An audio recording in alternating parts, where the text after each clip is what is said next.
Hello, my name is Carla Bisong, owner of Bisong Art Gallery located in downtown Houston, Texas. And I am extremely excited that we have an upcoming solo exhibition next week. And so we're here to speak with the artist, find out her creative journey and what she wants you to know regarding her show. All right, I'm Courtney Minor. I am a mixed media visual artist. I call myself a collage artist. My show next week, I've entitled it Project Blue, Love Celebrated. And this series started off as art therapy, honestly. It really culminated when my father passed away. So in 2021, several people close to my immediate family and myself, for the most part, suddenly passed away. We had my mother-in-law, we call her Mima.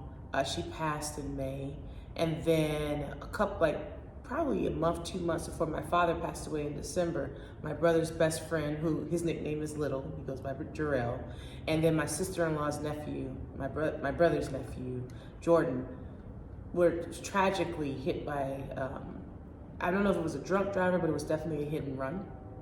And then my dad had been ill throughout the year, but he suddenly got very, very ill in the November timeframe, and he passed in December. So needless to say, it was overwhelming, the amount of grief that I was in and that my family was in. And everyone processes grief differently. For me, I found a lot of meaning and solace and just comfort in painting out my feelings. And there's some videos, if you go on my social media, where I got a glass of brandy or scotch and I'm drinking it and painting and crying as I'm doing it. But one thing that I wanted to communicate in these artworks is, and you probably can see it, it's very bright colors. It's very bold, it's very cheerful. And that's because all of those individuals just led very happy lives and were always about making everyone else feel good and feel great.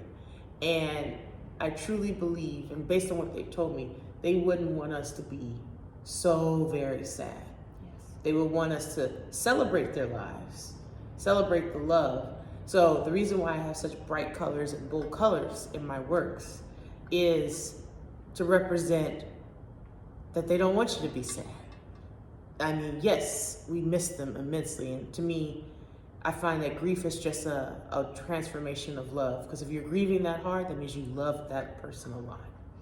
And that's why I call it Love Celebrated, my exhibition. Because the blue, which is a universal favorite color of everyone in that group that passed away, except for Jordan, he liked purple. And then of my family members who I also painted, our favorite color is blue as well. So that's why it's done that way. And I just really hope that people will see all the emotions that are poured into it. My work is very organic, and there's pain, there's sadness, but there's also beauty in it. There's joy, there's hope, there's memories. And one thing about my work, because it is mixed media collage, with these works, these were some of the first works where I didn't only use just my own photography, because my style is I'm very big on only using my own photography to create my collages versus doing found objects. But in my practice, I've been stretching out into doing more found objects, but only if they have some symbolic significance or meaning connected to the collage. I don't just have a random scrap drawer with magazine clippings. That's not how I do my collage. So you'll notice in the works, which you all will see next week, I have greenery in there because that came inspired from my sister-in-law's mother, Sheila, who passed away. She loved plants and everything organic. And I felt like, you know what, let me add that touch of rejuvenation and beauty to all the works in the Blue series. So all of them have a touch of greenery, so that it's a found object, but it has a very symbolic meaning representing that person. I could keep going on, so I'll stop talking now. I'll let you ask more questions. Sure, no worries at all. And tell us your journey of starting to be a professional artist. Ooh-wee. Mm-hmm. So when I was young, like elementary and middle school, I used to get all kinds of art awards. I went to a private school, Jewish-based school called Trafton Academy here in Houston. And those who went to school with me, they all know that was my thing. I was the girl that got all the little art awards. And then come high school, all the way up until about 3.5 years ago, I did nothing. I didn't take a photograph, I didn't paint, I didn't draw. Like, there was like a few little spots here and there. My old, a friend of mine who was a former boss, he convinced me once to do a collage for him, because I guess he could see what I couldn't see. And I made that for him like during like the first year of my first professional job. And I remember making it thinking, this isn't that good, but it was a form of collage, but it was more images, and I just kind of stuck them all together, almost like a mood board. I didn't think anything of it, but he kept saying he really, really wanted it, so I did it. That was it. Nothing. And then I was, sitting in my job, which I was in a corporate job. I still have my day job, but it's very different now. It's much more inspiring than what I was doing then. And I was sick of it. I was frustrated with my bosses. I was frustrated with all of the politics. I was frustrated with, I know I have a bit of a unique personality and not always fitting in or being misunderstood because I'm not always politically correct. It's just not my vibe. And to cope with the stresses of working in a corporate environment, because I love to travel so much, every December I would go away somewhere around the world. And I noticed that I kept living for that month away, and I was like, I'm living for that versus living for my real life. And it came to a head in 2018, December of 2018. I was just so frustrated with my current job at the time and with the people that I had to interact with. And I went to Vietnam. And I was in Vietnam for about 3 weeks. And I was sitting there, because I'm a solo traveler. I prefer traveling alone and meeting people when I get there. And I was sitting in my apartment, and I was in Ho Chi Minh City, or Saigon. And I had just bought, at that time, the new iPhone, and it had an upgraded camera. And I remember fiddling with it and realizing, wow, this thing really does have a really good camera. And I took my very first ever photograph.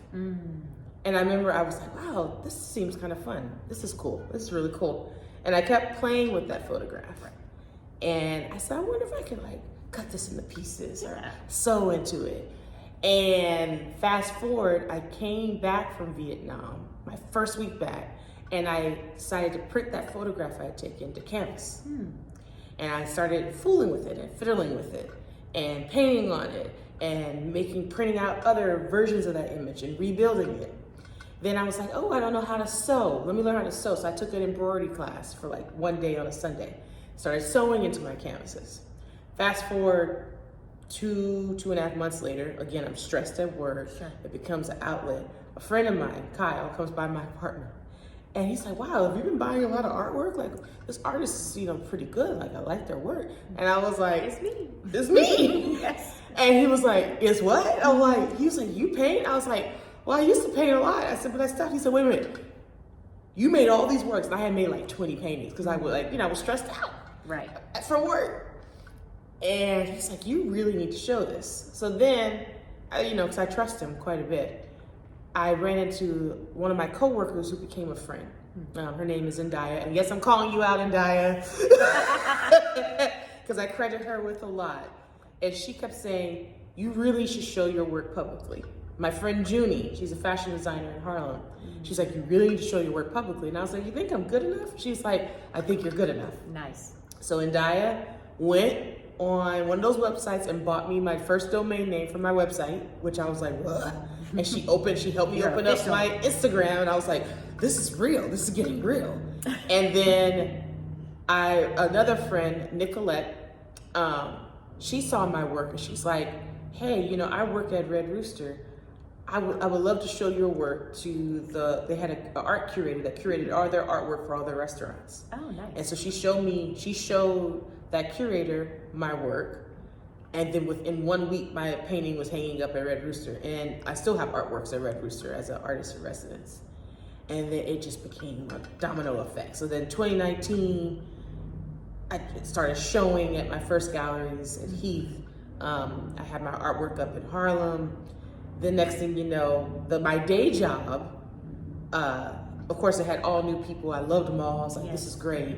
They found out I was an artist and invited me as my art self, not as an employee, to create an artist series shirt. So I made a shirt for Gap. Oh, nice. And so then that came out in 2020 and for Black History Month. So then I was like, wow, I have a partnership. I was like, this stuff is getting really, really real. And so then I built a website, started selling. Next thing you know, I'm invited to art fairs to show my work. And the rest is history. And now here I am, showing my work and selling my work and professional artist. And it's still crazy as I say this. Yes. And if you are in the Houston area, make sure you come out, meet this wonderful artist, because she will be living in New York again soon. So we only have her in Houston for a little while longer. Yep. So just tell me the decision to decide to move back to New York. You know, New York is, I know for all of my family in Houston folks, I already can hear them, but New York is home. Yes. It's where I found me, found who I am, discovered all the aspects of me. And I've lived a lot of different places. Let's see, I know I've moved like almost 50 plus times. I've lived in almost, 6, maybe 8, I gotta remember all my numbers, states. Yes. And I moved a lot with my day job because I have an engineering and research background. I sometimes move just because I want to. Yes. And I always felt like I was trying to find my forever home, but I also thought it would never happen. Like, some people feel very settled where they live.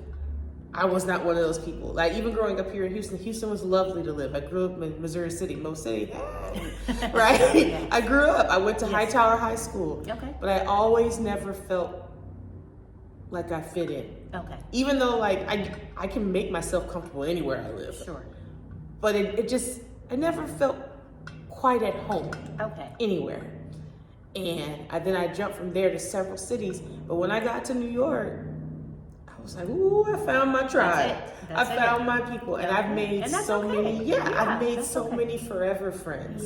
Like my adult, like ride or die friends. And frankly, I've just missed them. I came back to Houston, of course, because my dad passed away. And I was sick myself. So I was like, let me go back to Houston, regroup, be with family, level myself out. And so then my dad passed December 12th of 2021. So I said, I'm gonna stay for a year. At the time, I didn't know it was gonna be a year. But I think my family and friends all knew it would be a year. I was the only one who was clueless. And then probably like 2 months ago, after I kind of came out my depression, because I was in a deep depression because of my dad's passing, like very deep. Again, all the work you're about to see, my art therapy. And it's like I woke up from my funk. It's the best way to describe it. And I was like, ooh, I want to go home. I want to go home. So I'm literally packing up my art studio, because I have a really good sized art studio here, and I'm packing up my home and moving into my new art studio and home. Because one thing, my practice, I get my ideas like 2 o'clock in the morning, and that's not necessarily safe.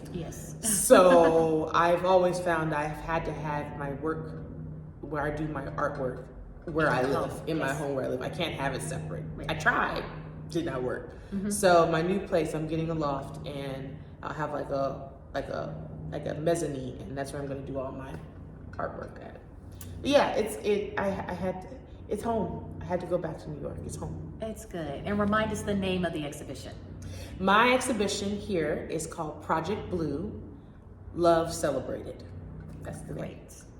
Okay, you heard it. Make sure that you're here. Bisong Art Gallery, February 20 through 22. And you will meet the amazing Courtney Minor. Visit with me as well. See her amazing works. And we hope that you join us soon. Bye.